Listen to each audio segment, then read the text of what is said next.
Hey guys, so unfortunately, due to me being sick, we were unable to record Scientology Part 4 this week, but I did have the privilege of interviewing Tony Ortega earlier in the week. Tony is well known for his daily blog about the Church of Scientology called The Underground Bunker. Previously, he was the executive editor of The Raw Story, a journalist at the New Times LA, the editor-in-chief of the Broward-Palm Beach New Times, and editor-in-chief of The Village Voice. He has been seen on documentaries like HBO's Going Clear and Leah Remini's Scientology in the Aftermath on A&E. In 2015, he authored The Unbreakable Miss Lovely, How the Church of Scientology Tried to Destroy Paulette Cooper, about journalist Paulette Cooper, and the Church of Scientology's attempts to silence her after her own book was published. So with that, here's my interview with Tony Ortega, and we'll be back next week with Scientology Part 4. Thank you so much for doing this. I really appreciate it. It's an awesome way to kick off doing interviews for us. Sure. Glad to do it. Yeah. So to start off, can you just give a little history into your career and how you got to the point of being the main source for all Scientology news? Yeah, well, it's a little bit of a tale, but I'll go into it. I was a college English instructor who changed careers, basically, and got real lucky. I went to work for a publication in Phoenix, Arizona that at the time, in the 1990s, man, journalism and media was a completely different landscape. And these newspapers were doing so well. They had room for somebody, a new person to come in and to develop their own specialty.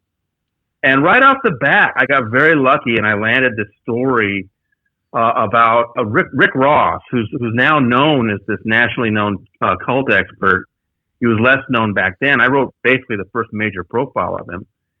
And his story involves Scientology. Now, I'm originally from Los Angeles, so I think growing up there, you have a basic awareness of what that is. And I'd always been kind of curious about it. So I wrote this story. I was very fascinated by it. And the nice thing about that publication is that, I was given freedom to come back to that subject once in a while. So a couple years later, there was another interesting local story about that I did. And then in 1999, I actually moved to Los Angeles again, where I was from, with that same company.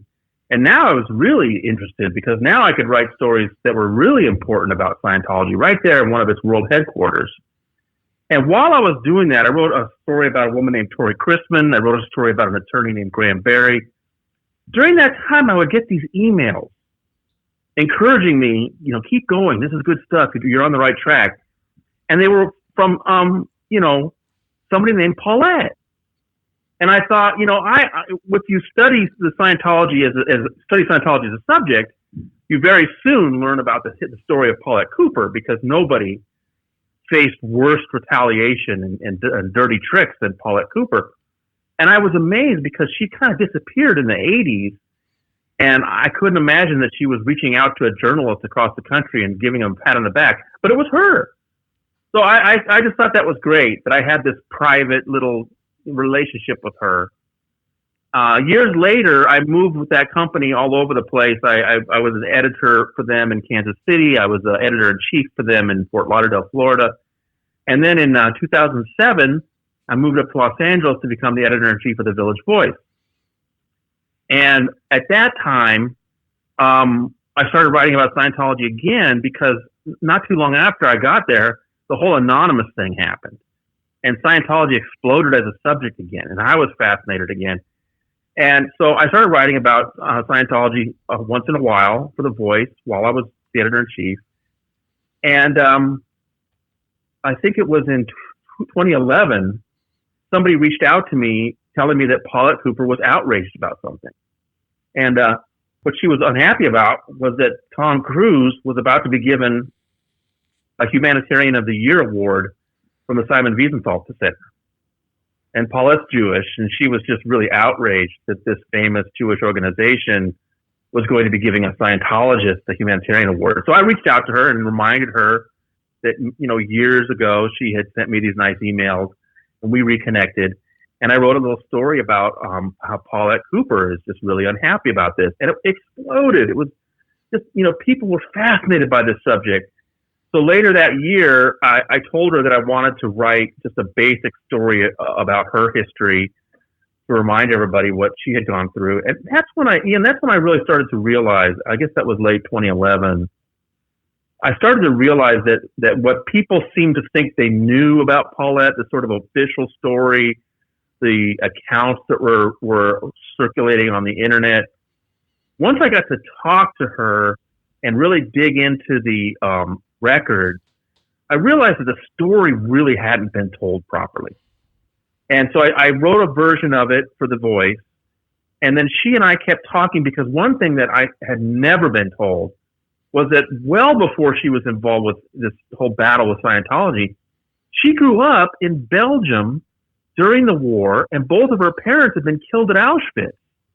And then how she escaped the war and escaped the Holocaust was an amazing story. And here's the thing. Here's what was so exciting for me as a journalist. She didn't know how she'd escaped the Holocaust.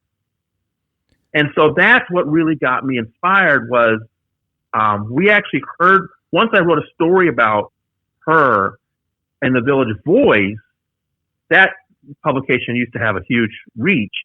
We actually heard from people in Europe that remembered her.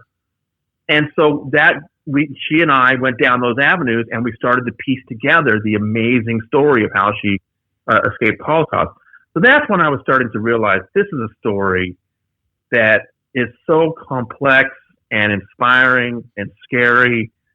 This really deserves a book treatment. And so that's why I decided in September 2012, I'd been at The Voice for 5 years. I decided to leave.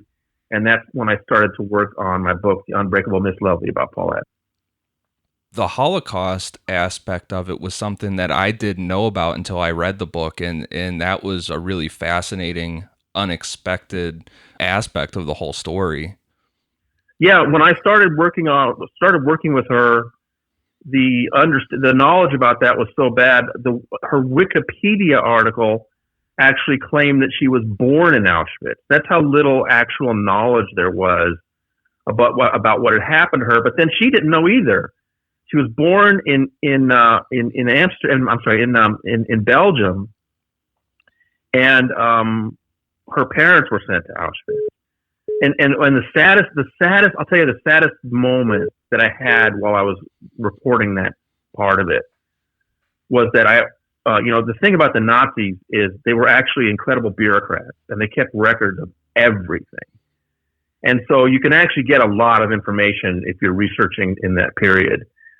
And the Nazis rolled over Belgium in 10 days in 1940, and then Belgium was under occupation. Paulette's older sister, Susie, was born around that time. And then in 1942, July 26th is when Paulette was born. So I was looking for records about her father and her mother, and her father, Chaim Buchholz. I finally found his arrest record, and the Nazis arrested him on a train on July 22nd, 1942. And my heart sank when I saw that. I didn't even want to tell Paulette. It was so devastating, but I called her up and I said, brace yourself, I have to tell you something. She said, what? I said, your father was arrested 4 days before you were born. He never laid eyes on you. Wow. And that's the first time she ever heard that. She didn't know that. So he was then taken. There was a brand new, there was a fairly new concentration camp there called the Breendonk camp, and we have photos of the Jews being sort of grouped there as they're waiting to go on a new transport center called Mechelen.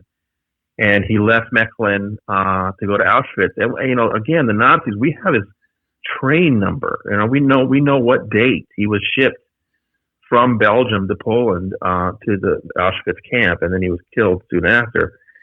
So her mother gave birth to Paulette alone with Paulette and Susie, and then we had to figure out, okay, what happened to the mom? And so the best we could figure out was that she was there with her two kids in hiding, basically. And at first, when the Nazis occupied Belgium, they were leaving the local Jews mostly alone. If you were a foreign Jew, if you were a Polish Jew, they would immediately put you on a train. And that's why the Buchholzes were in such trouble, because they had come from Poland. And so she had to hide. So her mom was hiding. And then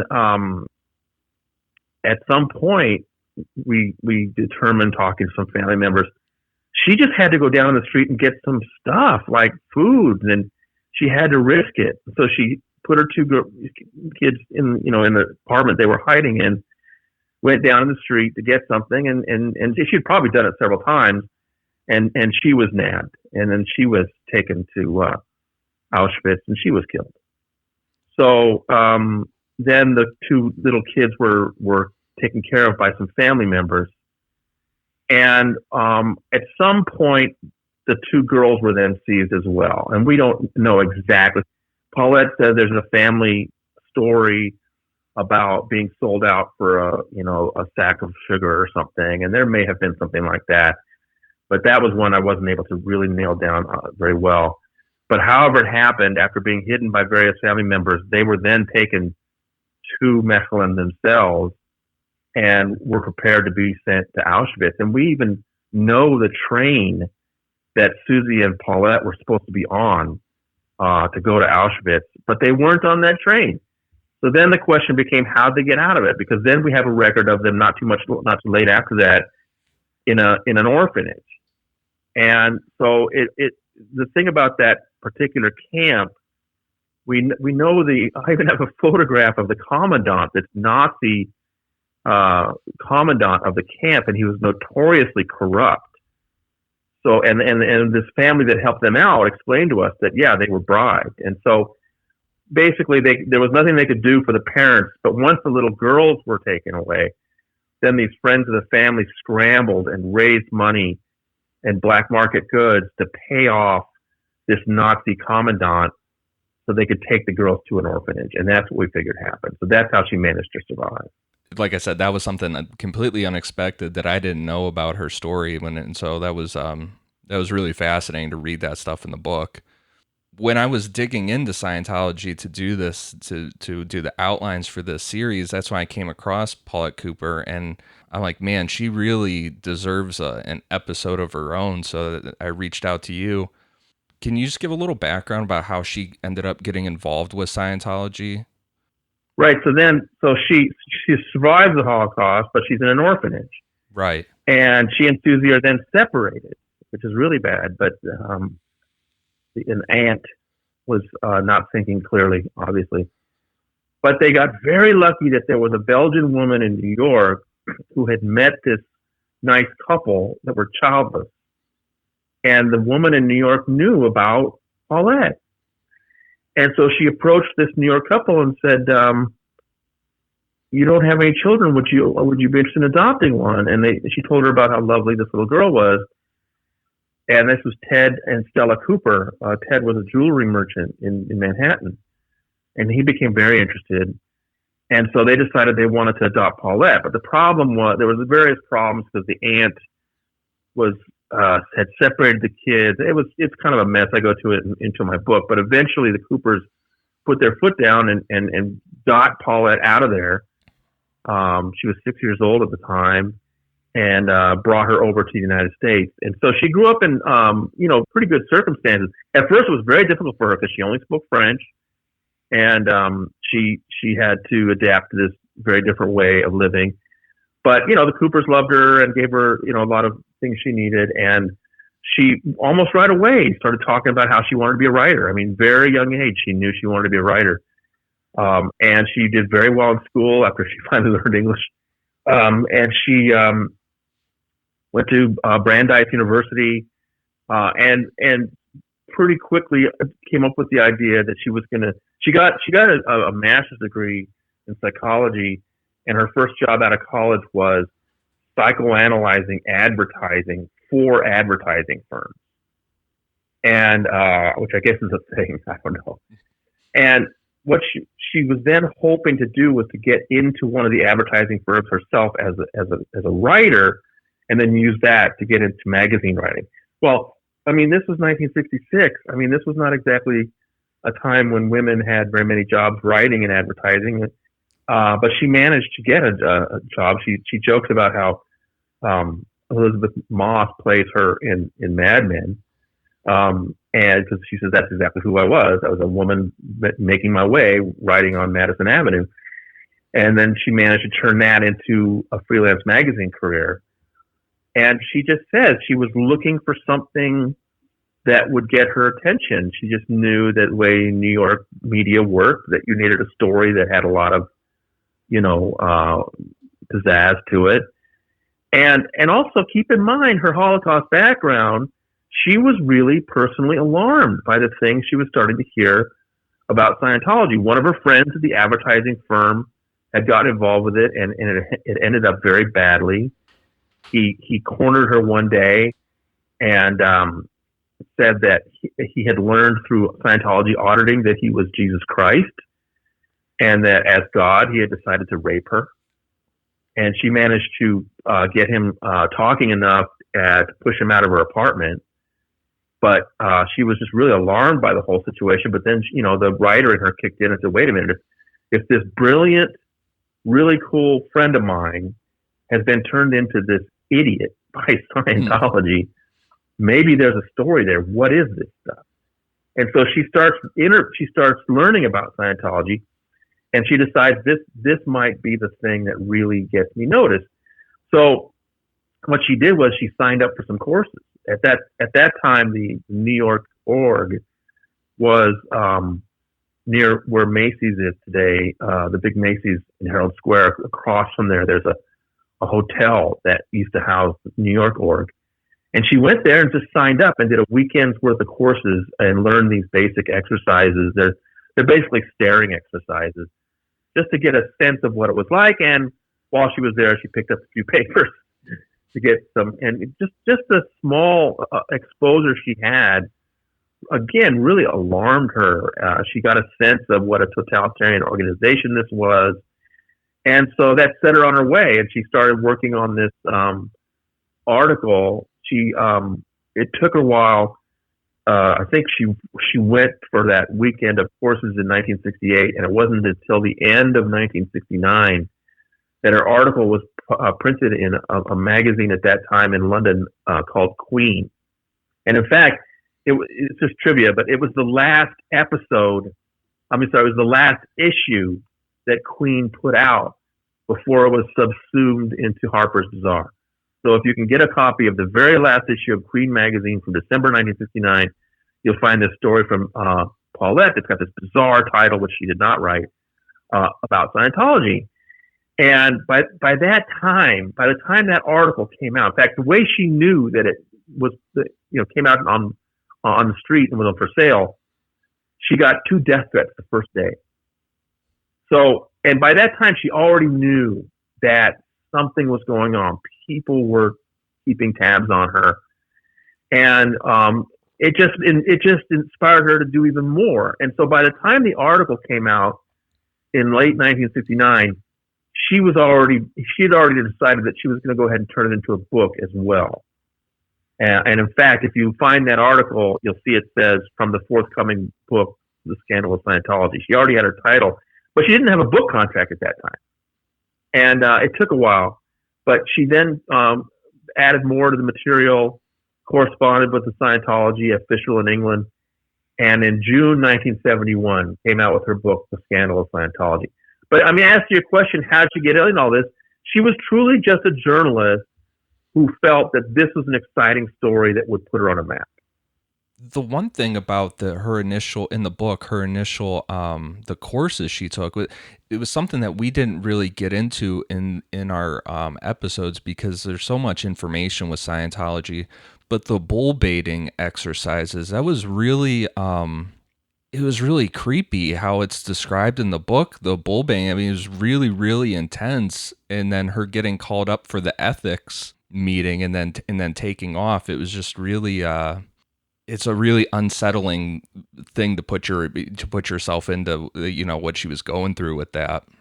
Well, that's one of the things I really set out to do. I mean, if you talk to Paulette, she's less affected by it. It seems like, but when she was telling me these stories, I was frightened.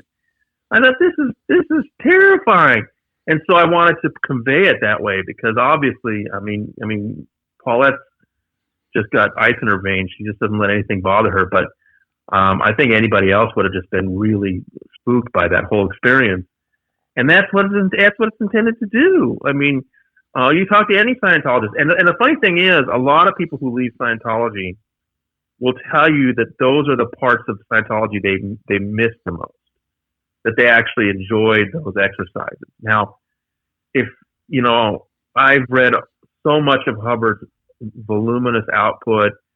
I try to focus on the big picture about where he came from, what he was trying to do, the various levels from top to bottom. And if you really buy into this idea that he was somehow an adventurer who had discovered the secrets of the universe, what these staring exercises have to do with it doesn't. I think most Scientologists never even stop to ask themselves, why were we yelling at each other trying not to flinch? What the heck does that have to do with discovering that you're an immortal being that's been living countless times in various parts of the galaxy? And, the answer to that is that Hubbard was trained as a hypnotist. He was a stage hypnotist who his friends say was very good at making a whole room of people go under. And these exercises are like that. They're intended to put you into a trance state and remove, bit by bit, your resistance to the idea that Scientology has the answer to everything. These are conditioning exercises. They have nothing to do with Hubbard's overall philosophy or cosmology at all. They're simply exercises they put you through to make you as compliant as possible. And it's funny to me that the people who leave and will complain about the way it's being run today and the fundraising, but they'll look back on those bull baiting sessions with fondness. It's really odd. Yeah, that is really strange. So you said that she initially got a couple death threats from that article. Can you go into some of the tactics that started to be used against her when her book came out in 1971? Yeah, so a lot of these are really well known, but others we've learned for the first time by digging into FBI records and things. But by 1967, L. Ron Hubbard, the founder of Scientology, had created his own spy wing called the Guardian's Office. And it was a very sophisticated intelligence operation. And when Hubbard, decided that someone was going to be a target of it, they would do all kinds of amazing things to keep track of somebody. I found a document showing that by March 71, at least, possibly earlier, they were keeping daily tabs on Paulette. And she didn't know this. She did not know this. Even when I started researching this recently, she wasn't aware of this. March 71, they were keeping daily tabs on her. They knew months ahead of time where her book was coming out, who was publishing it. They made attempts to dissuade the publisher. They used attorneys to send threatening telegrams to the publisher. And she started seeing all kinds of bizarre things happening in her private life. Suddenly she was a subscriber to pornographic magazines. And she'd have to write to these publishers and say, take me off your list. She found that things were being written about her on walls and bathrooms in Manhattan. And she was getting dirty calls from men in the middle of the night. Some of them were so bizarre, we were never able to absolutely confirm. She got a call from a friend who said she had seen a photo of Paulette naked in a newspaper.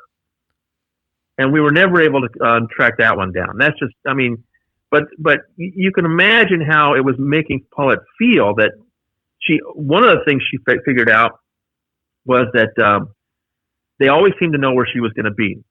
And so, for example, if she went to give a talk somewhere, there would be 2 or 3 Scientologists in the audience heckling her. And so at one point, she got tired of the fact that no matter where she went, they always knew where she was going to be. She called up the telephone company. Back then, it was just one company, of course. And a technician came over, went down into the basement of her building, and came back up and said, "Yeah, somebody's been messing with your line." So they had been tapping her phone, and that's how they knew. So they were tapping her phone. They were sending her pornographic magazines. They were heckling her at events.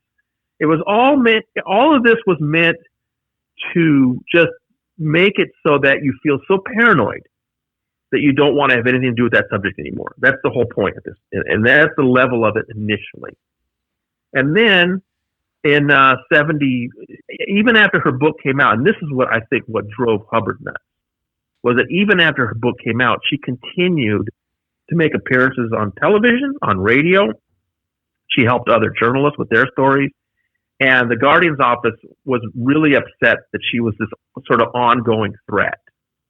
And so we find a document in fall of 72, a year after the book came out, where there's this notation like, okay, it's time to get her institutionalized.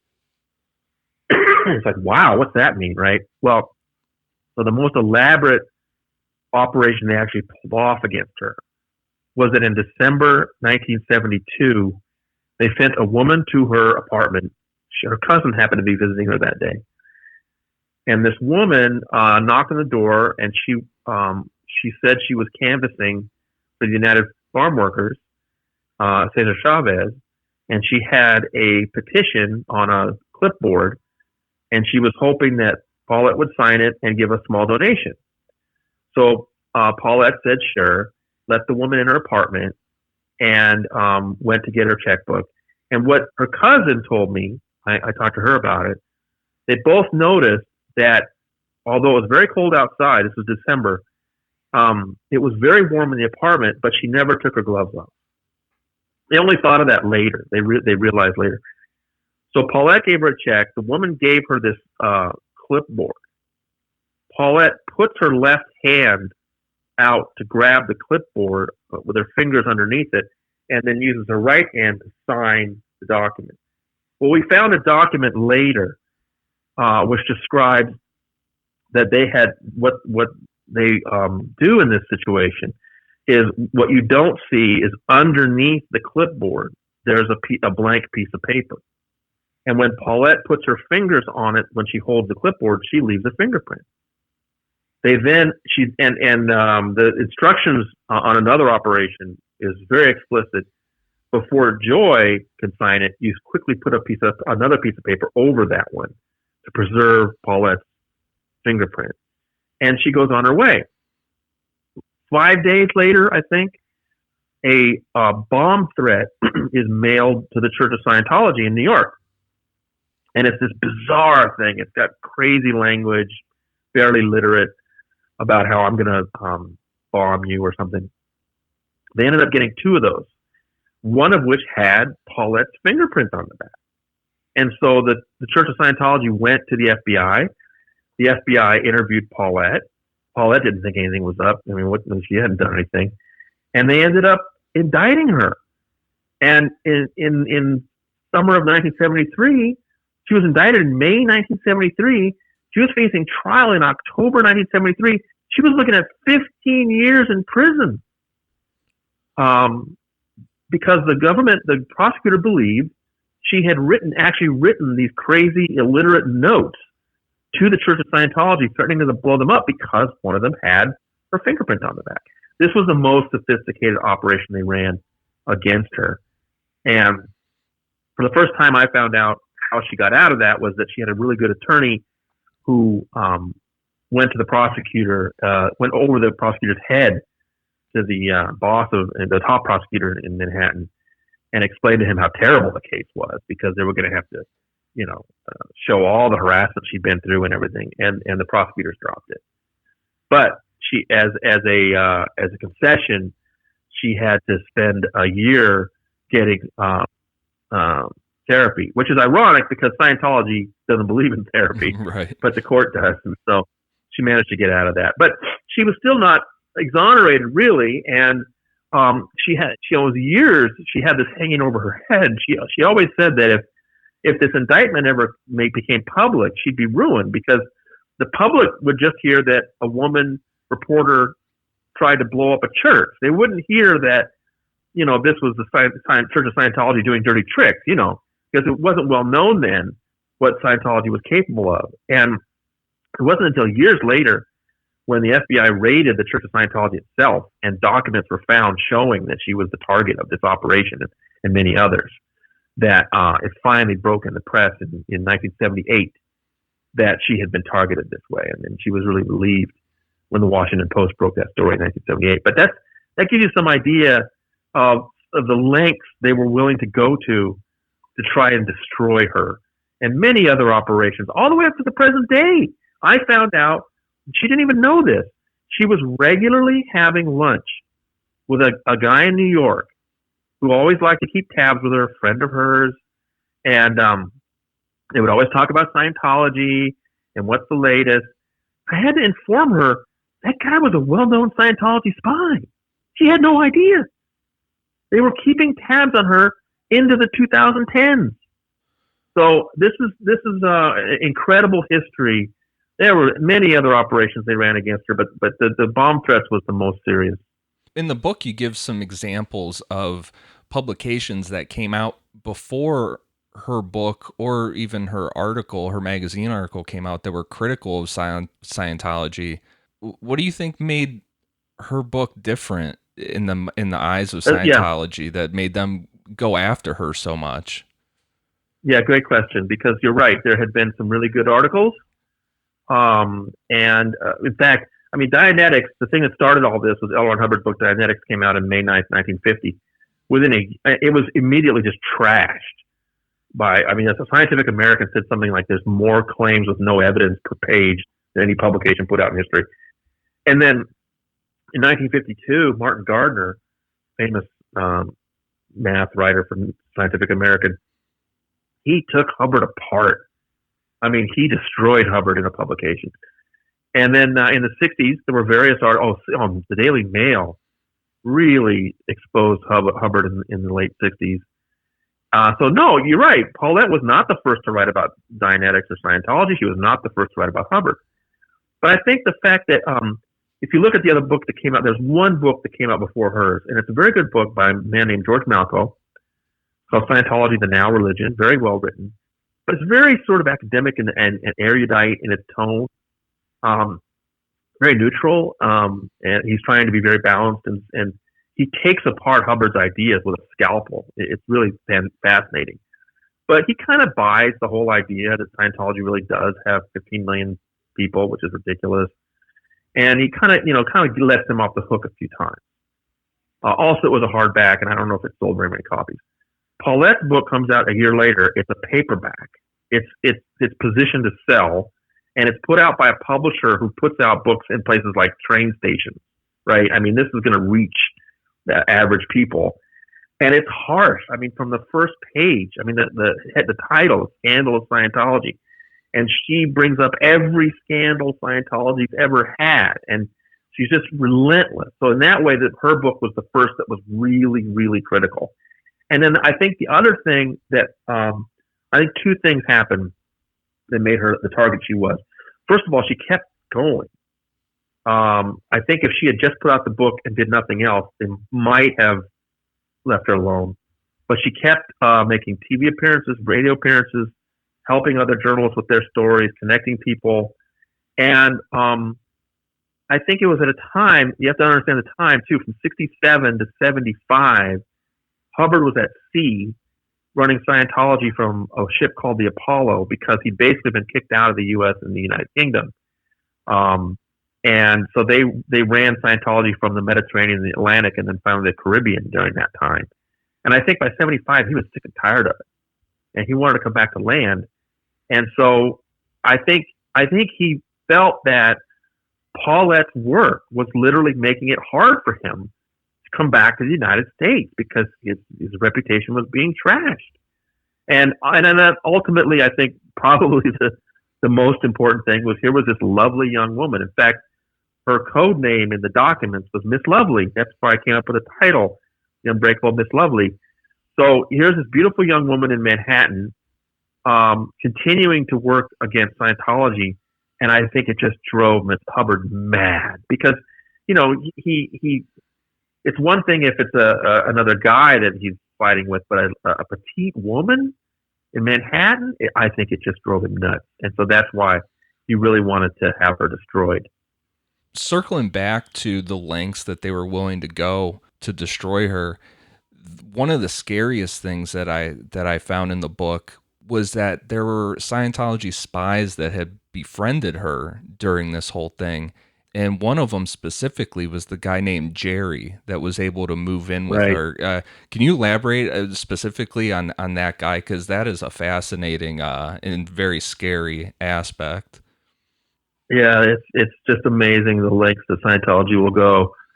Don Alverso was his original code name. I'm not going to say his real name for now, Ian, just to be careful. Right. But Don Alverso was the bag man, right? He was the guy, like when they decided they wanted to break into the IRS and find out what the IRS was saying about Scientology. He was the guy that brought the burglary tools and this piece of technology. It looked like you plug something in an outlet and it gives you multiple outlets. It looked like that, but it was actually a radio transmitter. Yeah. And they just plugged that into an outlet in the main conference room at the IRS headquarters in DC. So he was the guy with ice in his veins that you hired to actually break into buildings and get the stuff you needed. And the reason why he was so cool and calm was he had been a combat helicopter pilot in Vietnam. And so this stuff was child's play to him. And so he was doing some really interesting dirty work for them. And in 1972, when they did the bomb threats caper, and then she was indicted in May 1973, Paulette was just a wreck. She couldn't keep anything down. She was losing weight. She was chain smoking. She was basically a whole day would go by with putting nothing in her body but cigarette smoke and vodka. And she was just, she was planning to kill herself if this trial actually went off in October. She knew that she'd be ruined. And so she was a complete wreck. Her boyfriend basically just, decided not to have anything to do with her anymore. And she wasn't taking care of her apartment or her dog. And then the Scientologist that had already befriended her and moved into the building as part of the operation then told her that she had this friend named Jerry. And, Jerry's looking for a place to live. Why don't you let him move into your apartment? You guys can share the rent and he can help you out. And she thought it was a good idea. And so this guy, Jerry, moved in May 1973. And he lived with her from May to September 1973. And over that time, she became aware that every evening he would go up to the roof, to the pool, where there was a phone, and he would spend time on that phone. Well, now we know he was going up there to make his daily report to the church about what she'd been through that day. And so, yes, this is how bold Scientology was. They actually got a Scientology spy, Don Alverso, who was going under the name Jerry Levin, to live with Paulette Cooper from May to September. So it wasn't enough to frame her for a crime she did not commit and have her facing 15 years in prison. They wanted daily reports on how badly she was suffering. And it wasn't until in September 1973, only a month before the trial was supposed to start, she had another friend, an attorney, who had a massive Scientology document collection. And she would go over, one of the things that she would do to try to feel better, so she'd go to his apartment and leaf through stuff, do a little research and make her feel a little better. And she was going through his Scientology magazine and she ran into the name Jerry Levin. And so she came back, she brought it back to the apartment, she showed it to him, and he was like, "Oh, come on, it's a common name, it's not me. What are you talking about? You think I'd live with you and be a Scientologist?" That weekend he left and never came back. Wow. He'd been made. Yeah. So one of the challenges I had that's a famous part of her story. That was well known before I even started to research it, that Scientology managed to get a spy in her own apartment. And one of the things we set out to do was, who was this guy? And it was not easy, but we eventually managed to figure out not only that Jerry Levin was this Don Alverso guy, but who Don Alverso was. And he lives in Long Island today. And I called him up, and he was really slick and acted like he didn't know what I was talking about. But we know it's him. And it's a shame. I wish there's nothing that can be done about him today, 40 years later. I wish he'd, decided to talk to me, but he didn't. Does the fair game stuff like this, does it still exist today like it did in the past? I mean, the internet age, you would think, would put a stop to some of it to a degree. It's actually made it easier for them to carry out fair game. Because, the thing about Scientology is, and I try to explain this to people, they never will change, because Hubbard wrote all these procedures down between 1955 and 1965. And he talked about how to use lawsuits to punish people, how to, if a reporter starts looking into us, start making up things about their own crimes, use sex to smear people. All of these things Hubbard wrote, laid down, and they, the basis of Scientology is to follow the rules that Hubbard created. Well, he died in 1986. He can't change them. And so they just, they can't help themselves. They just do it over and over. The same. There's some new lawsuits, for example, right now that are gradually working their way through the courts, and everything Scientology is doing today is exactly the same way they treated lawsuits in the past. They are so predictable. But yeah, one of the things, they claim that there's no fair game. The reason is that, so Hubbard I think it was 67, actually created the policy where he called it that anybody that's attacking the church is fair game. A Scientologist can do anything to them, destroy them, whatever, and face no discipline. That's the whole point of the policy, was not that to say that we need to go after people. That was a given. But just to say, okay, if a Scientologist goes out and commits a crime harming one of our enemies, we're not going to punish them. And he called that fair game. But right around that time, Hubbard was running into one of his biggest problems. He was being investigated in Australia, and he needed to pretend that he was making some changes. And so he came out with a bizarre policy in 68 or 69, canceling the fair game policy. But if you read it, it's so strange. He's saying you can't use the word fair game anymore, but no policy has changed. So he's saying, you go ahead and destroy our enemies, just don't call it fair game. So to this day, Scientology will tells the press there is no fair game. It's all a myth being perpetrated by the critics.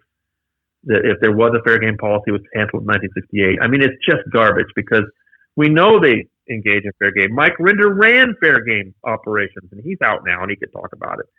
And they do fair game to me all the time. So they've run some nothing on the level of Paulette, but the most sophisticated thing they try to do to me, and this was something I told Leah Remini on her show.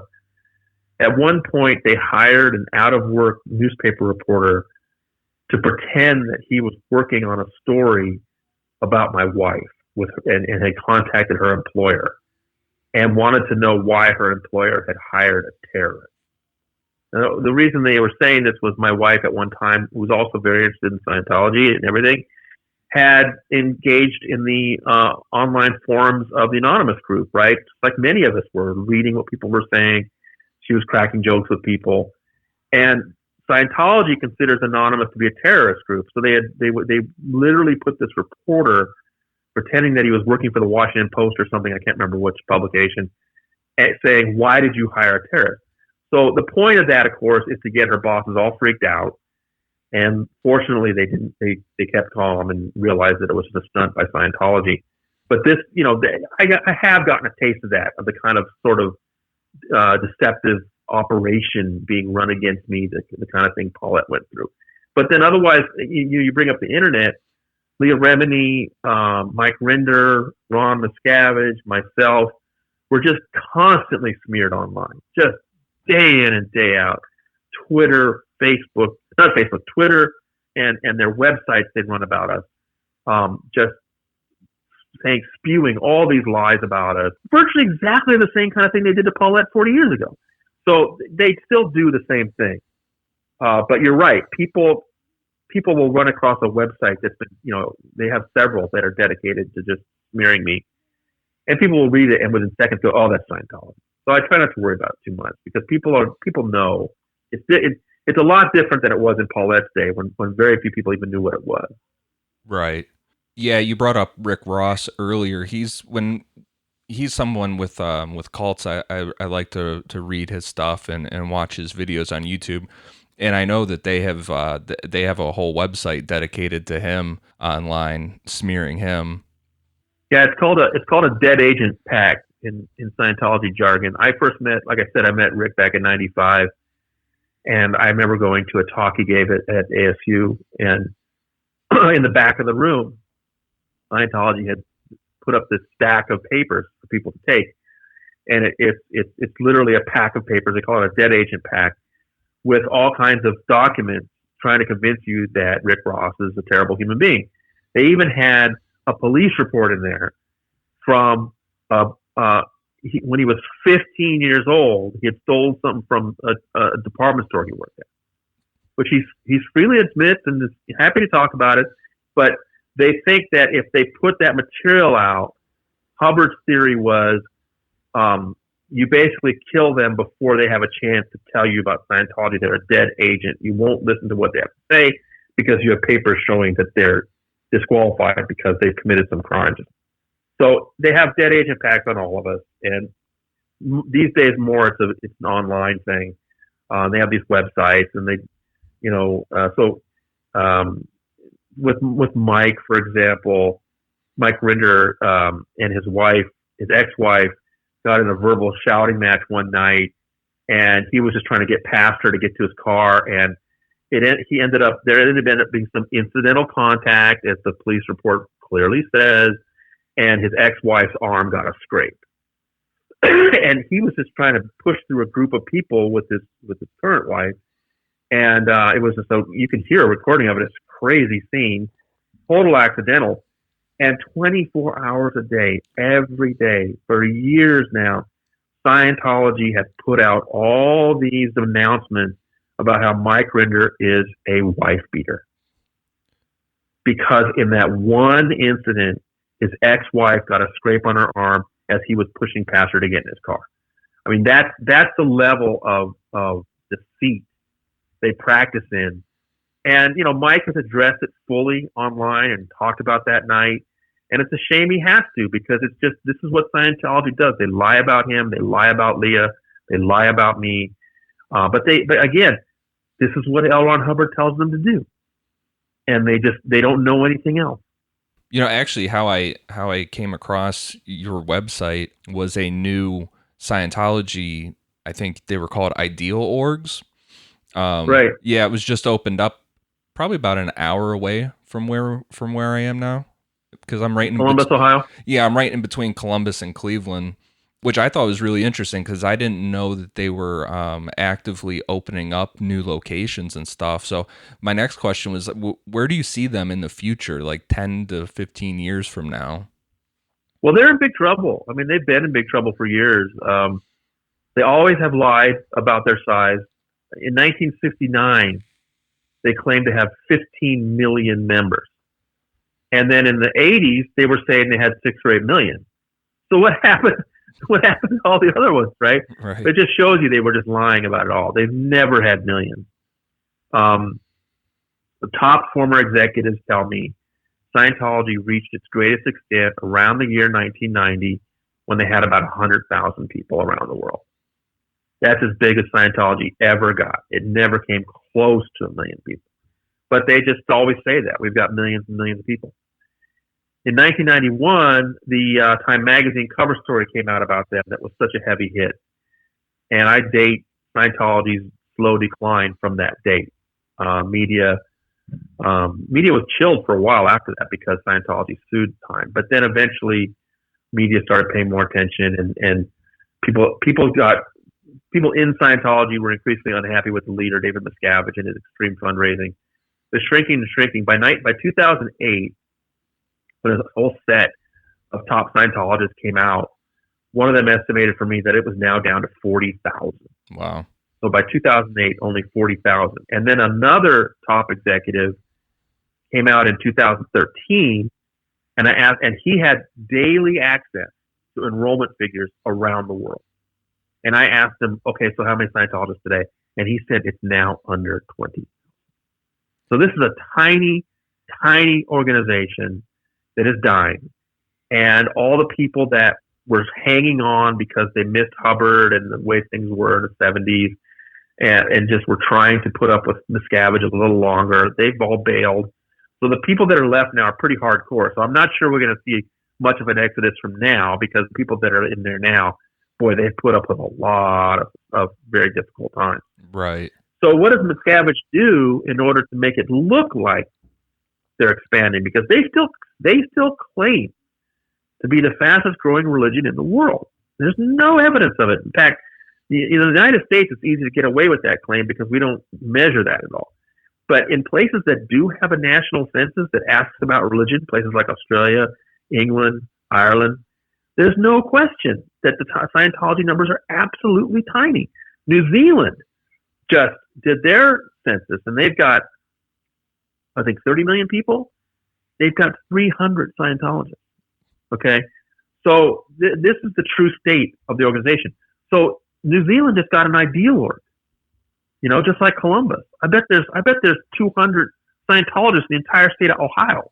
Right. Why would Columbus get by the time they get done with finding a building, buying the building, letting it sit and rot for a decade, then finally getting around to renovating it and spending all the money on those interiors, and then having their grand ceremony, they're probably $15 to $20 million into that project. Why would you do that in Columbus if there are virtually no Scientologists there? Because the reason is not, and also in Columbus, they're not opening a new church. They're replacing a less sort of sexy one, right? There was an org there, very utilitarian. They're basically taking these, drab original orgs, and they're replacing them with these gleaming cathedrals. So it's not really expansion. There's a few they've opened in places they didn't have before, in places like Harlem and Inglewood, but that's a separate issue. But anyway, so why are they doing that? And it's very clear to me that Miscavige has to do something to convince his big donors that the church is going in the right direction. And so he opens these buildings even though they're not needed. And he does like 4 or 5 of them a year. This year was an exception. He's only done 2 so far this year, the one in Columbus and just the week before the one in Kansas City. And he'll open more. And again, it's just, there's one thing he's very good at, and that is getting money out of very wealthy Scientologists. I keep track of this. And the rank and file may be getting tired of all the fundraising, but for some reason, he's never had more wealthy people who are happy to give him millions of dollars. I don't know how that works, but he's never had more people that get trophies for giving $1 million or more. What is it about wealthy people that they're such easy marks? I don't know. There was this interesting article that when I was reading through your stuff, if you could just elaborate on it real quick. It was about a Scientology supporter that had sold off part of a pharmaceutical company that he had worked for. And put the stocks in a trust for Scientology. Could you elaborate on that? Because that was really, really interesting to me. Yeah, and there's an interesting coda to that. His name is Bob Duggan. Bob and Trish Duggan are longtime Scientologists. They were the richest Scientology couple in the world. Bob had been an entrepreneur forever. He made a lot of money. But he really became wealthy because he had – the backstory is that they had lost a son to cancer. And they wanted to invest in some technology that might help that. So they invested in some medical, surgical technology for a while. And then they had bought this small laboratory company that was trying to develop new cancer drugs called Pharmacyclics. And Bob put himself in a position where he was really running it totally. And then they got lucky. They got these fantastic results on one of their experimental drugs that just completely knocked out the cancer world. People were like, wow, those are great results. And so the value of Pharmacyclics, just skyrocketed overnight. And so in 2015, AbbVie, the pharmaceutical giant, bought Pharmacyclics from Duggan for $21 billion, 22 billion dollars.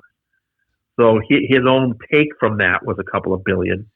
So, this guy that had always been a successful entrepreneur making a few $1 million, suddenly he's now got $1 billion. And it was right at that time that he and Trish split up. They split up at the end of 2015. I know there was a recent story saying that their divorce was final in 2017, but they actually split up at the end of 2015.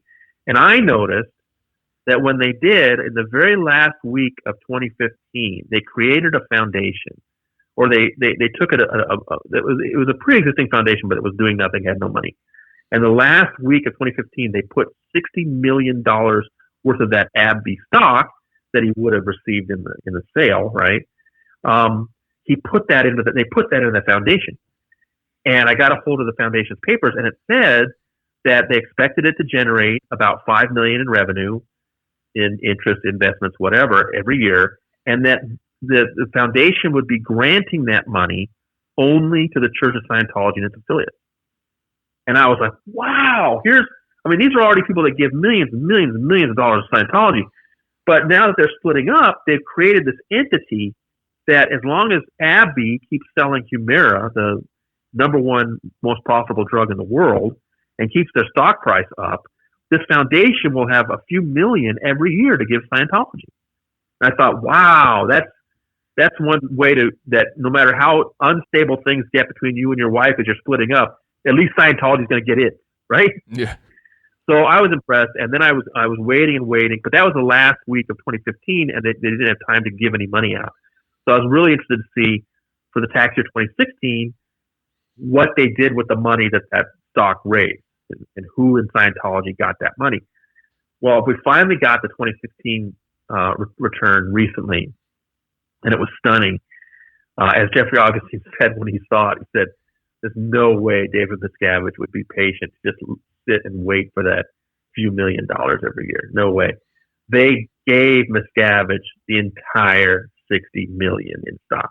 Wow. They abandoned that idea of just holding it and giving Miscavige the proceeds from it, and they just gave Miscavige all of it. So Miscavige is now sitting on like $60 million worth of. It's actually worth a lot more now. The price went up. Price of the stock went up. Tens of millions of dollars worth of pharmaceutical stock that is going to be generating income for Scientology forever. If you buy Humira, you're helping Scientology. It's really bizarre. And then just this last couple of weeks, Tracy McManus, a great reporter over at Tampa Bay Times, she actually got Bob on the phone, and she was surprised as I was that he answered her phone. And at one point Forbes was saying that he had given $360 million total to the Church of Scientology, and he told her, "Oh no, it's a lot more than that." but she didn't ask him about the AbbVie arrangement. But Bob did clear. I wondered if maybe Bob was walking away, but no, he told Tracy no, he's still a dedicated Scientologist. But yeah, so that's the bizarre way that the world's number one drug, Humira, is helping to fuel Scientology into the future. And it's indefinite. The way it sounds is they'll just get that money forever. As long as he just holds on to it and just, invest it wisely, or, get dividends or whatever, it'll just keep, giving them money forever. Right. Yeah, that's crazy. So Unbreakable Miss Lovely came out in 2015. Are you working on a new book or any other projects you can talk about? Well, the really fun thing for Paulette and me was that a couple years later, after that book came out, she came to me and she said, "You really ought to have a book of the best of the Underground Bunker, my website, right? Because we're now on year 8, and I write a story every day, so there's a lot of material out there that we've covered at the website." She said, "You really ought to have a book that has all of the best stories from that period that people may not be familiar with," and she wanted to publish it. And I told her, I said, "I'll make you a deal. I will do a book project with you where you publish my stuff from the underground bunker. But what I want in return is I want you to write introductions to the various sections. And she agreed. And so we came out with this book right about 1 year ago now. It's called Battlefield Scientology. And it's published by Paulette Cooper. It's got introductions by Paulette Cooper and stories by Tony Ortega. That's really cool. Man, I really appreciate you doing this with me today. This has been great. It's fun stuff, isn't it? Yeah, I mean, we started out our series on it, and I'm like, well, we'll get this done in 2 parts, and then we kept going. I'm like, it's got to be 3, and then I'm like, well, no, we're gonna have to do 4 and there's even stuff that we glossed over. It's a huge there's so many different avenues, and what I try to do with the Underground Bunker at TonyOrtega.org is keep up on the new stuff. I mean, there's always new stuff, and there's these 3 new lawsuits now that are working their way through the courts, and of course Scientology has answered them in the most scorched earth way possible. It's just really entertaining, and so that's it's a large body of knowledge to master. There's a lot of different things that happened in the 60s and the 70s and the 80s and the 90s, and just all kinds of different wild things. And it's good to know those things. It's good to know Hubbard's personal history. But as far as what's happening right now, you should check in every morning at 7 a.m. Eastern at TonyOrtega.org and see what's going on. Perfect. Thanks again for doing this. I really appreciate it, and I'll put links to the book in the description for the podcast. Thanks, Ian. All right. Thanks a lot. Okay. All right. Later. All right. Bye.